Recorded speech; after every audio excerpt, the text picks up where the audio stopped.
Sir पयर जेन्ना police डिपार्टमेंटान press conference घेतली ताच्या उपरांत जे ऑपोजिशनान तांच्यांनी म्हटलें की पुलिसांनी जे पॉलिशनान ताका क्लीन चीट दिल्या अशें सो कशें पळयता?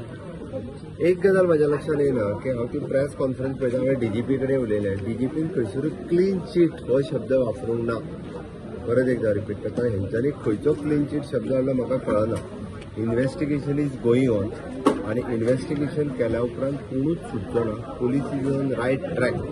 पयल्यान पयलीं म्हणजे हे सो मोटो गव्हर्मेंटान सुरू केल्ले म्हणजे एक केस येयल्या उपरांत हांवें अपील केला लोकांक ओके येवन रजिस्टर्ड करा म्हणून. ताच्या पयलीं कोण करिनासले, भिवन सगळे घरांत रावल्ले आणि त्या खातीर ह्या केसीत पूर्णता ट्रान्सपरन्सी आसा. पुलिसांक फ्री हँड दिला.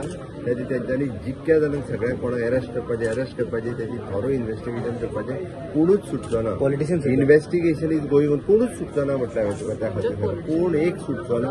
त्या ती इन्व्हेस्टिगेशन डिटेलान चालू आसा आणि खंयसरूच त्यांनी क्लीन चीट हो शब्द कोणाक वापरूंक ना. इन्व्हेस्टिगेशन इज गोईंग ऑन म्हणून सांगलां. ओके.